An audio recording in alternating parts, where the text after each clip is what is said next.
So we're all set to go now. Now we are going to do what you guys are helping us do is the City of Oshkosh is a Tree City USA. It's a nationally recognized status where the Arbor Day Foundation recognizes that trees are good, and they award this recognition to cities that have a tree board or department. They should know all these offhand. They have a tree care ordinance that protects trees and helps to plant trees. They have a forestry budget that allocates at least $2 per capita or $2 per person. And what you guys are helping us out with is they hold a Arbor Day celebration and a proclamation.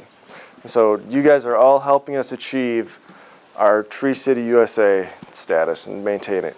And so this is our 43rd consecutive year. So you're going to help us to get 44. And we appreciate that. So what we'll do is, I don't know who wants to receive it, but so we have, is it backwards? Oop, yep, you're right. Sorry. Oh. So on behalf of the Oshkosh Forestry Division and the Arbor Day Foundation, I present our Tree City USA status to the Mayor and City Manager of Oshkosh. Thank you very much, Travis.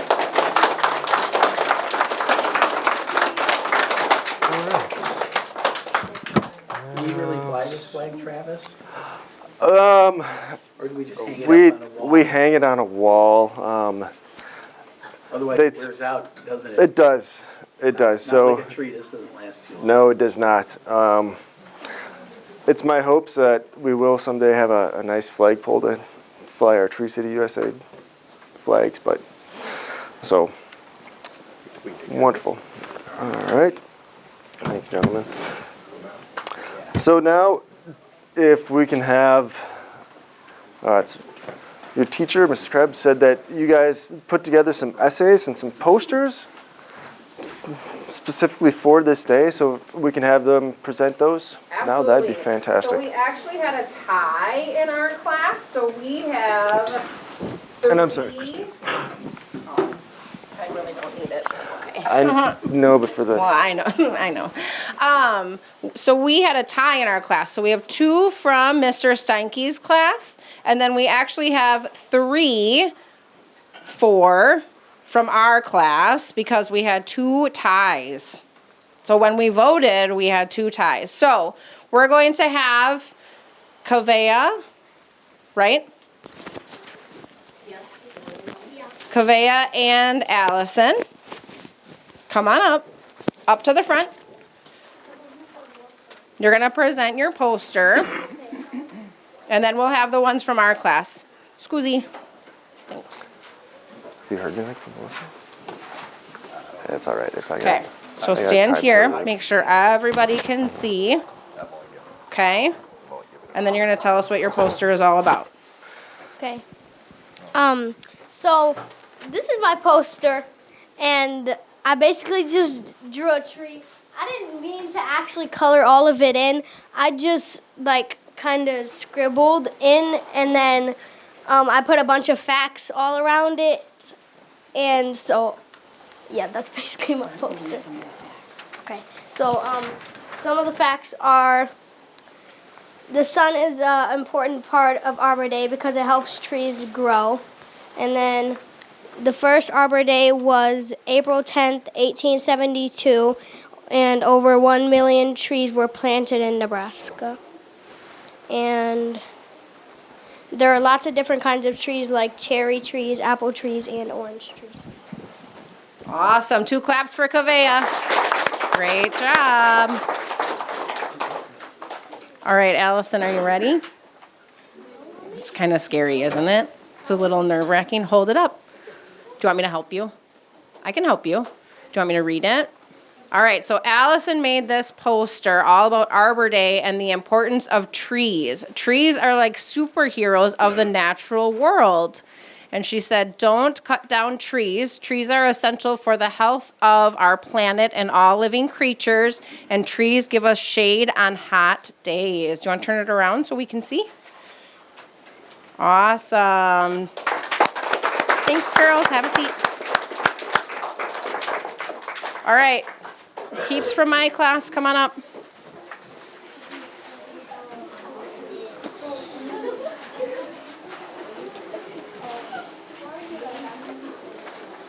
So we had essays and posters, and then one of our people in our class did kind of both. And so we are going to present those. We're going to start with Daisy. She's going to read, fourth graders, voices are at a 0. Daisy's going to read for us her essay. Arbor Day is celebrated for the trees. They are like superheroes because they give us very clean oxygen. Without oxygen, we would probably have to wear masks so that we don't get sick from the air. I wonder how many trees are in the world because trees have been here since the world has been born. So there has to be more trees than people. Roots are part of the tree, you just can't see them. They are helpful to the tree because the roots suck up all the food it needs to grow. It also keeps the tree stay to the ground so it doesn't fall over. Branches are on the tree so that the tree can have leaves for shade in the summer. In the winter, they all fall off for it's so cold. Now it's your turn to do something for the trees. Go pick up some garbage or maybe go plant a tree with permission. Just do something for nature.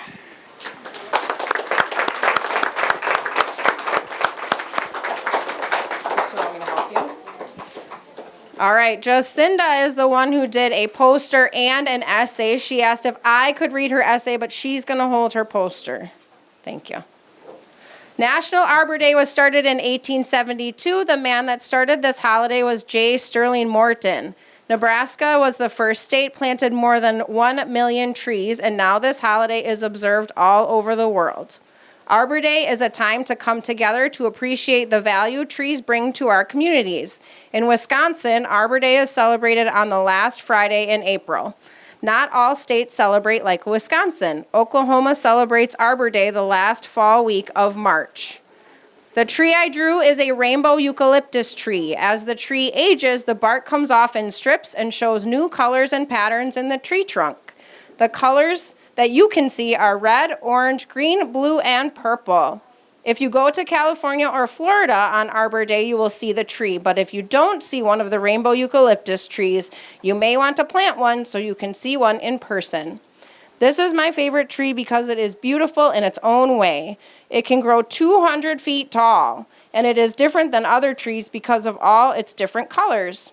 Humans need trees, and trees need humans, so that is why trees are fun to climb, and that is why they are special to me. Awesome job.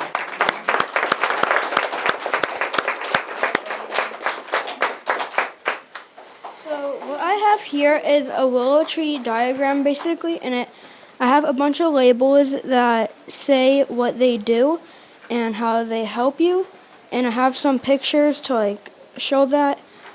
And my brother helped me with this. And should I read some of them? Sure.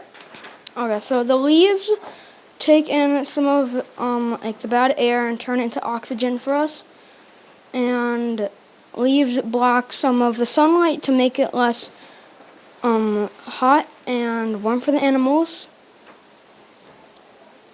And the roots suck up water from the surrounding sources underground. And trees need water to survive and sun to survive.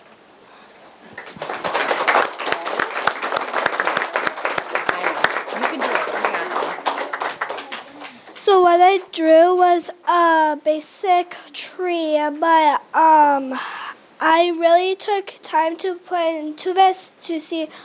I don't know what to say next. You really put time into it. Do you want to tell them what you wrote on the top? So up on the top, it is kind of nerve-wracking, isn't it? Up on the top, she wrote that trees are where our life is. And she did such a great drawing of all those things in those trees. Thanks, Lily.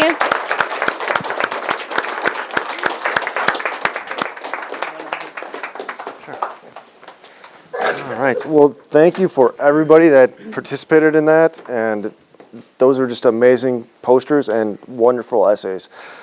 I suppose I don't need to talk into this. So up next, we have WPS, who, excellent, you did bring your flag along. So WPS actually obtains what's called Tree Line USA. So it's very similar to Tree City, except this deals more with the utilities and the power lines. So they also have a short presentation for us on putting the right tree in the right place in tree selection. So let's get you awarded your nice flag, and then you can... Can we take a picture outside with the tree? Oh, most definitely. Let's do that. Yes. All Okay. right. Do you want to do that right now? Sure. All right. So we will present them that later, and they will dive into... I work for the utility department. Does anybody like video games or TV? Yeah? Yeah? Tough question, right? So if you like video games and TV, then you like me, because I'm in charge of electricity. So those lines I run across, you see up on the poles and everything, trees can grow into those, right? And so it's my responsibility to make sure that trees don't grow into those. So when you have outages and your power doesn't work, it means I'm probably not doing as good a job as I should have. So, does anybody know what a forester is? What do you think it is? What do you think it is? Somebody who like picks berries from off trees You think that's what a forester is? and I do pick berries off trees, that's for sure. take care of the trees. Yep. What do you think it is? I want to say like that like when there's a bad storm and there's breaks in the power line, they'll go and they'll like fix it. Absolutely, yep. When the tree breaks and falls on the line, we come out and cut it. What do you think a forester is?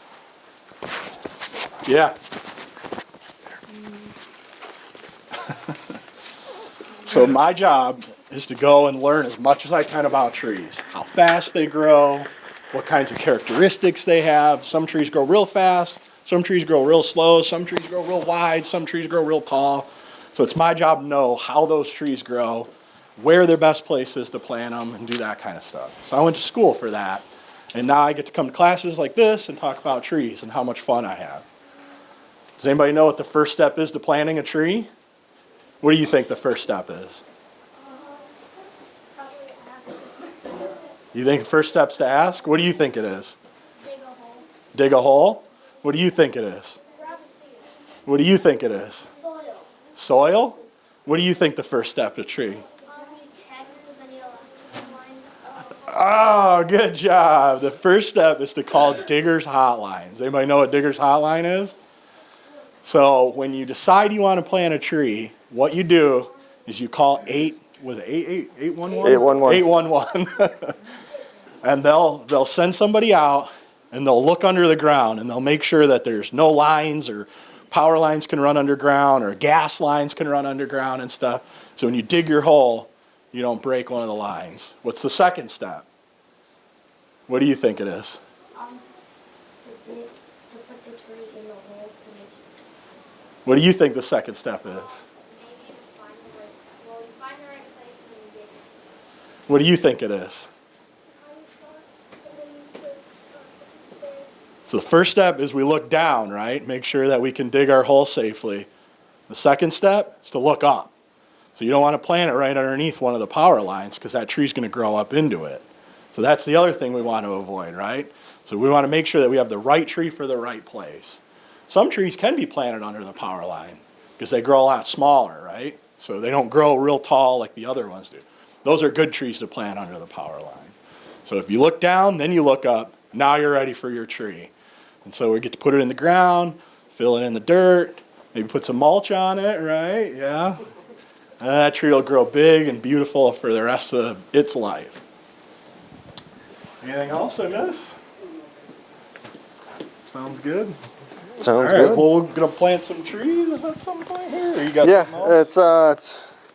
I believe your teacher just wanted me to talk to you guys a little bit about maybe some jobs and some careers, or if you guys have any questions for any of us foresters, that'd be wonderful. So we'll start. Does anybody have any questions on anything? Yes. When there's a bad storm, is it hard to get the trees off the power lines? That would be a good question for Brian. Very hard. You don't want to touch those guys. So those guys are trying to cut the tree. They're trying to cut the tree without touching the line, which can be really hard to do. And usually when the trees fall, it's because it's windy and there's storms and stuff. So you really got to be careful. I've actually seen someone cut a tree off the power line. Have you? Yeah, doing so. It's pretty impressive, and it takes years and years and years for people to learn how to do it. All right, what's your question? Did ever like a tree fell on a power line? Trees fall on the power lines all the time. It's something that we try very hard to prevent, but sometimes trees fall. That's part of nature. Why did you want to have this job? I love being outside. I love talking about trees. It's one of my favorite things to do. So I was probably not made for a bank or inside, so being outside every day is one of my favorite things to do. I was the twitchy kid in class, and this fit me well. Question? Yeah. What kind of education do you have to go through to get your jobs? For the kids that are interested. I went and studied urban forestry. Okay. At So a it's- university or a tech or where? Tech. At the tech. Yep. I went to Northern Michigan University in Marquette. I got my degree in environmental conservation, and I worked out west and learned to fight fires and timber appraiser, and Okay. then decided I liked the utility world. Fantastic. How do trees move in hot places like in Central America? Say, how do they grow? Not how they move from one place to another. How do trees move in Central America on hot places like in Central America? I don't know how trees move. I've never. Usually when you plant them, Usually they're not they're- going anywhere they're after there. that. There is a Yeah. walking tree in the Amazon.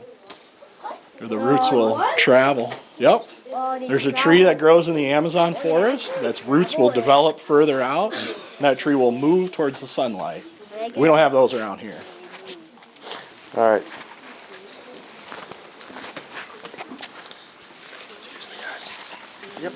What if a tree fell on the power line but the power line didn't snap? What would you do? So there's a thing called a fuse on the power line that will trip, so there will be no electricity in that area.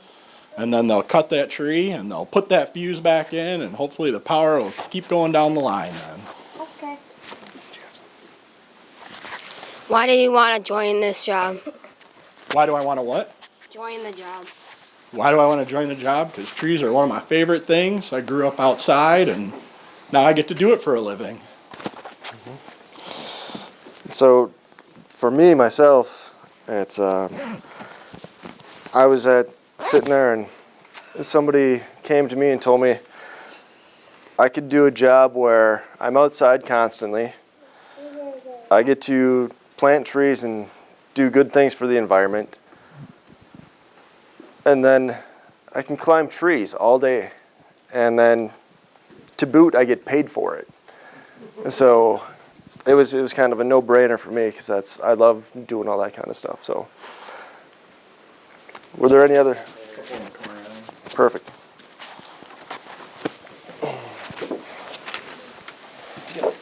Do you love this job? I love this job.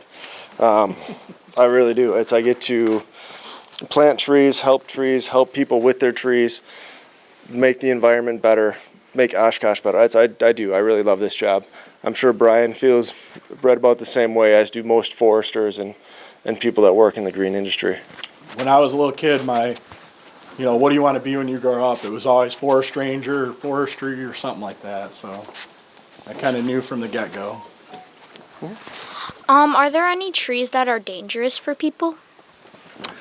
There are lots of trees. I'm not going to be able to list off all of them, but there are trees that have spikes. There are trees that are poisonous. They have thorns. Some trees, they have poisonous thorns. Hemlocks. Don't drink the tea. So there are trees that have poisonous nuts and poisonous berries. So yeah, not all trees are good for us, but they all help to clean the air, clean the oxygen, clean the water. They all benefit us in multiple ways. So, well, I guess one thing that I did want to add too is, I guess we'll take two more questions, 3 more questions. Does any tree one time cut a power line? Does any tree want to cut the power line? Has any tree? Has any tree? Oh, yes. There have been lots of trees have been big enough to snap power lines, poles, everything. This is more of a fact than a question, but I heard that one tree has some weird fruit or nuts that when it impacts on the ground, it explodes like a grenade. Coconuts. They're real dangerous. Fall off palm trees. There is, and I know what tree he's talking about. I can't remember the name of it, but they're seed clusters, and they fall from 50 to 100 feet high, something like that. But when they dry out, they fall down, and when they hit the ground, they just explode. It's pretty amazing. And there was. Did you? Nope. Was there one more question? No? No? Okay. Are there any poisonous trees around here? Poisonous trees around here. Yes. Hemlock trees. Hemlocks. A buckthorn isn't necessarily poisonous, but you don't want to eat the berries. It will not do good things to you. The yew. A yew. Yeah. So there are some, but not many. Yeah. Sumacs. It's probably considered a tree. So, Bushy tree. how many of you think that the only jobs in forestry have to deal with trees and stuff? Does anybody think that there are other jobs that you can do that still deal with trees but not cutting them and stuff? All right, yes, of course. So you can be like a soil tech or a soil analyst. You can also, get into law and practice environmental law. You can be a chemist and help that way. You can get into hydrology and work with soil, water, and water preservation and what have you. I'm rambling. Is there any other questions? I got one for you. Yeah. Can trees get sick? Trees can definitely get sick. Is there something happening right here in this community that we work on, and they're working all over the place to try to fix trees? Emerald ash borer, maybe? Yes. So. You want to talk to them about how trees grow and how trees can quickly die like that, maybe? So that's happening here in Oshkosh. Sure. So there are times when there are little itty bitty insects, and sometimes not so little insects, that will go in, and insects need to eat and feed on things just like humans, and sometimes these bugs find trees very tasty. So with emerald ash borer, it's a tiny, it's about a 1/2 inch long, and one of them by themselves isn't necessarily a bad thing. But when you get, say, 10,000 of them, 100,000 of them in one tree, eating all of the live tissue around the bark and all the cambium, then it becomes a problem because the tree can no longer conduct any of the water or the nutrients that it needs to survive up and down the tree, which is then what kills it. So the bad thing about emerald ash borer is it can fly up to 25 miles a year, so it's very hard to contain. They reproduce fairly well, and so it's just they've been running through the states. Started in Michigan and 2002, I think, is what they finally came up with. I want to say it was there earlier, and that's, yeah. But it slowly worked its way down around Lake Michigan and came up to Oshkosh, and what was that? I want to say it was 16, I think. I don't remember right offhand off the top of my head anymore. And so we've been kind of dealing with it, trying to treat the trees. 3 years ago we started kind of selectively remove a lot of the ash trees off the terrace. We are finishing that up within the next year or two. Most of them are gone. There's one or two that are still straggling around. We are planning on treating another 150 of them that are still on the streets, that are still in relatively good condition, that we've been treating. So, does anybody have any questions on that? What happened around Fox Valley Technical College, their ash trees? Mm-hmm. Yeah, any ash that wasn't treated has been infested and is probably dead. Ash trees that they? Just the ash trees. Emerald ash borer is one insect that's the one host that they like. They like ash trees. So, Travis, why don't you tell them about what we're doing to replant trees and how we're doing it so that we're not just doing one kind of tree? yeah, so one of the things that they get into is plant diversity. So what happened was when they first planted all these ash trees, they went down and they planted what's called a monoculture. So they went down the street and they planted an ash in front of every house on both sides of the road.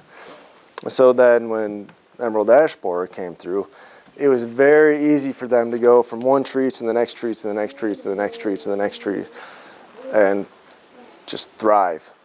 So what we're doing now when we're planting is we're going through and we're doing somewhat of a staggered planting as well. So we are planting, every year we're planting about 18 to 20 different species.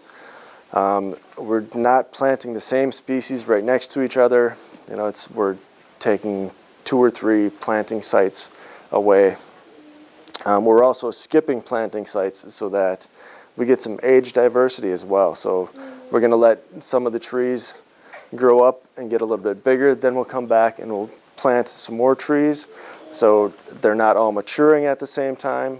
That way they don't all reach maturity and start to die off all at the same time, because then we'd have the same problem of having to come back and take all the over mature trees down at the same time and start over.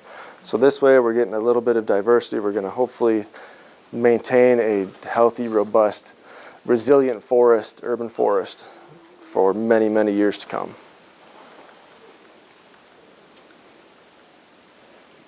Yes? Could you walk us through a very typical day? What time do you start? What time do you end? And is there a lot of variety in your job compared to other jobs that maybe do the same thing at the same time each day? Sure. So I've actually worked different aspects of it. When I was out in the field, we would start anywhere from 6:30 to 7-ish, somewhere right around in there. Typically, you'd get your orders what you need to be doing, either pruning, removals, stumps, whatever.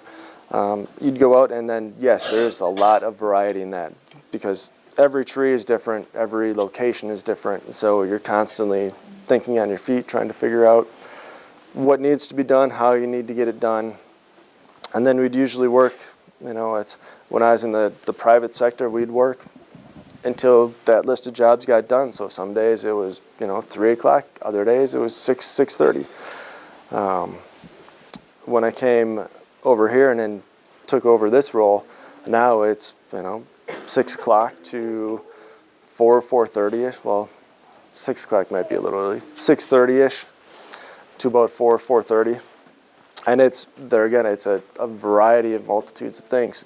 Different in a way because it's taking phone calls, answering questions, looking at trees, planting routes, planning Arbor Day celebrations, and public relations stuff, and just talking with stuff. So yes, it's a very fluid position, and it's job where there's a lot of variety, and nothing is ever really the same.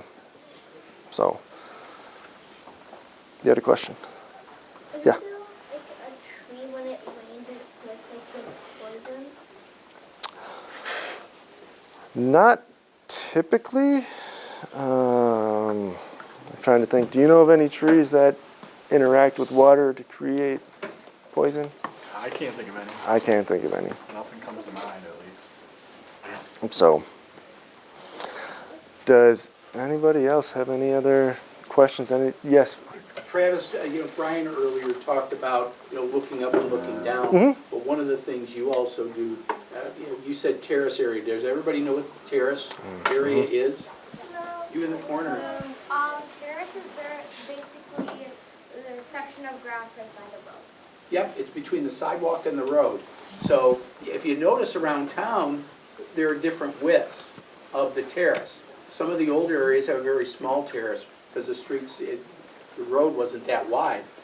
So now we have to also take a look at the different types of trees. So when you're planting trees, you just don't say, well, let's throw, all these different, the same tree in there. But also, you want to take a look because if you put in the wrong tree, it can, at a few years, tear up the sidewalk because it gets too wide. Correct. Yeah. We take what Brian does probably another step further to where we have to look down, up, and then from side to side. So we also have to look at the terrace and make sure that we're not planting the trees too close or too far apart, as well as if they're going to interact with the roadway or the sidewalks. So there's a lot that goes into it, but it's well worth it. Is that because of the wooding? Because some trees have wider, the roots spread wider, or? Well, it's all trees. Their roots all spread out in different areas. A big misconception is that trees have shallower, deeper roots.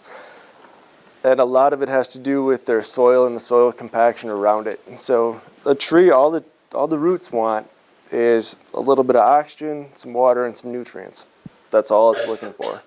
So if it goes in and it reaches some hard clay where it's very hard to get into and it can't grow into it, it's going to turn and send shoots off to wherever it is. The bad thing with the sidewalks is typically they don't necessarily compact it. They do, but it's not overly compact and it's full of aggregate. So there's a lot of air pores, and with it being a slab, it'll stay cool and it condenses. It creates a lot of water underneath it. And so when the trees grow there and they find that area, they love it because there's air, there's water, it's cool, it's easier for them to grow through. So they'll grow into it, and then as they grow, they get a little bit bigger and they start to push the tiles up. So it's not that the tree is necessarily out to hurt anything or it's trying to destroy anything. It's just looking for food and nutrients like everything else. But, right, I think we got, oh yeah, we got, snake, yeah, we got plenty of time. All right, yeah, we'll take a couple more questions. Yep. It really kind of isn't a question. It's more of something that I saw, because since we were talking about how like the trees can ruin the sidewalk, once I was riding my bike and I saw a tree root broke the sidewalk.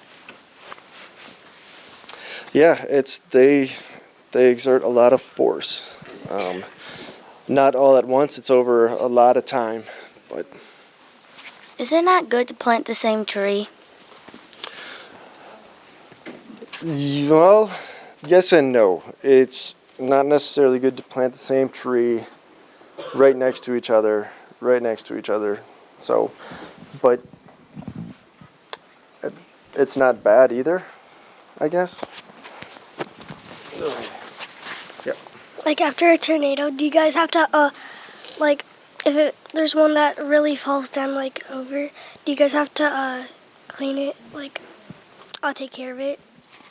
Yeah, depending on where it falls, it's either depends on the city or whoever owns the property usually we'll clean it up. Sometimes if it's in the middle of the woods, it sits there for a little bit. But anything that falls over the road or in a public right-of-way, the city or the municipality will come through and clean up. Do you know off the top of your head the rarest tree? The what? The rarest tree? The rarest tree. A rare tree. I don't know the rarest tree off the top of my head now. But that leads to another good question. Can somebody wager a guess on to how old the oldest tree is? Yes. I think it's like around 4,000 years old. You would be correct. It is actually 4,000. I got it on that sheet It's over like there. 4,500 years old, I think. Yeah, it's California. 4,500 and I got it. I should have remembered it. How big is it? Not very big. Not very big.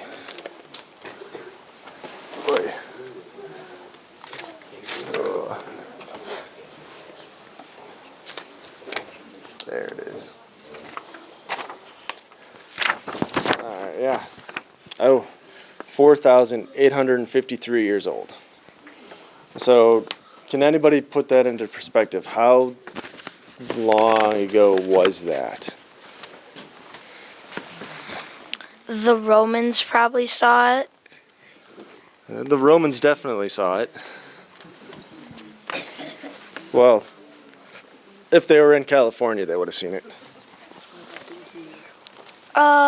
People who lived in about 1999. Wait, no, a lot way before that. Never mind. Yeah, 99 would have definitely. All right, we'll try one more here. I don't know, maybe people that lived in like 1534 may have been able to see it. Oh yeah, definitely 1530. So, does anybody know the pyramids of Giza? Yeah. That's when that tree started to sprout and started growing. So, a couple of years ago. Do you know why, like, the widest, the tallest, and the oldest tree are all in California? I do. But that is an interesting fact, isn't it? That California has the widest, the tallest, and the oldest tree. So, do you know what the tallest tree is? Redwood. Do you know how tall it is? Ah. Oh. 6 feet? Oh no, it's around 10. It's around 10. Wow. It's around 10. Around 10? Yeah. All right, how tall do you think it is? I think it's as tall as no, not the Twin Towers. I'm trying to think of the Statue of Liberty. Close. It's actually taller than the Statue of Liberty. It is 380 feet tall. So then, what would be the biggest one? What? Clap if you can hear my voice. No? All right, so what?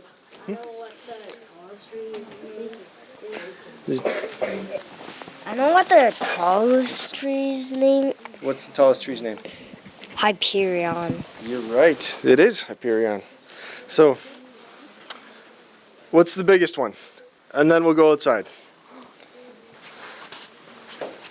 Does anybody know how big the biggest tree is? And by biggest, I mean diameter around or circumference around. All right. Yes. 7 feet. 7 feet. Not necessarily 7. And actually, it's the circumference was what yeah. 6 feet. 6 feet? No. So, the biggest tree that we have is a giant sequoia. And this giant sequoia is 102 feet in circumference. So, the circumference is where you take it and you walk it around the whole way. So, you'd have to walk 100 feet around this tree. So would that be big enough where you could like put like a road? This is General Sherman, so yeah, it's one of the, it's huge. It's 275 feet tall, so it's pretty massive. This tree has trees growing off of it. It's where it's branches the diameters of regular trees around here. So. Travis, do you know where trees go to learn? Oh my goodness, I don't. The elementary school.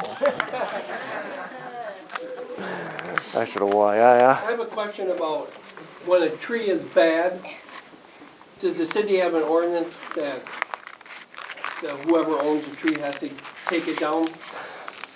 Or do they got a choice just to leave it so it can?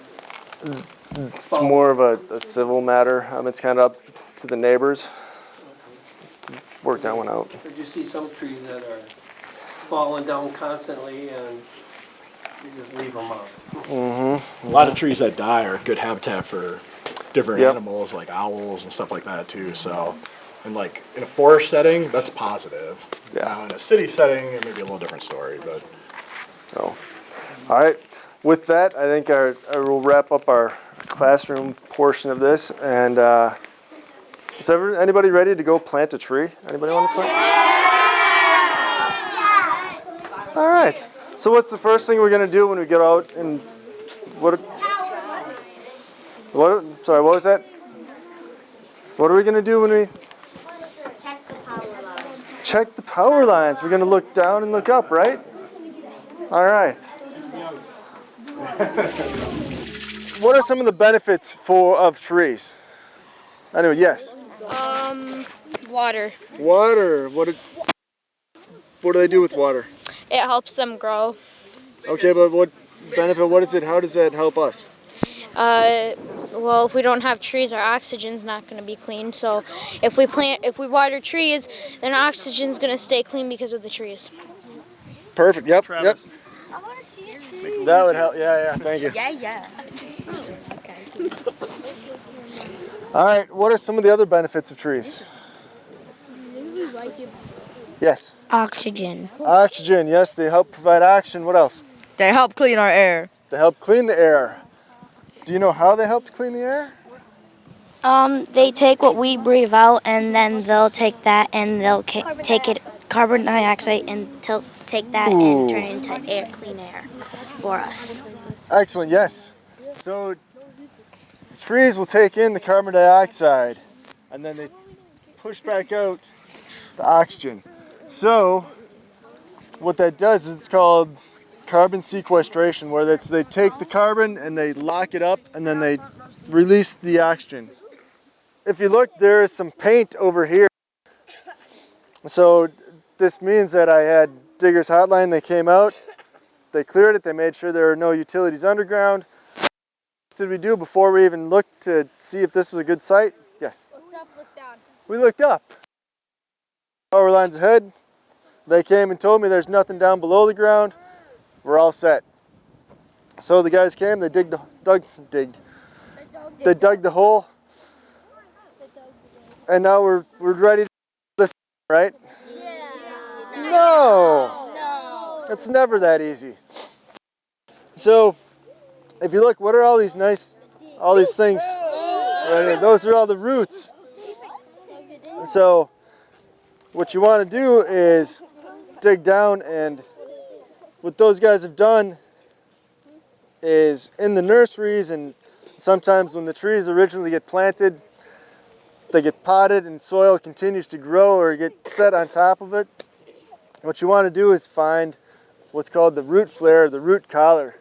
So if you look at some of the trees over there, you see how you can kind of see where the roots go down into the ground and it tapers up. Well, when we picked this tree up, that was the original soil line. Can you see any of the roots? No. Can you see a tree taper? No. That means that it's buried too deep. And so you got to get some of that soil down and off and around. Yep. They're just gonna rip it off. Yep. Because otherwise what happens, is that soil collects all the moisture and it holds it all up against the bark. And what happens is that will eventually lead to some rot. So you try and get that down till you start seeing the first roots. Which, there we go. So if everybody sees now, right there is the first root. And so we want the soil line just above that. But we're going to kind of loosen this up a little bit.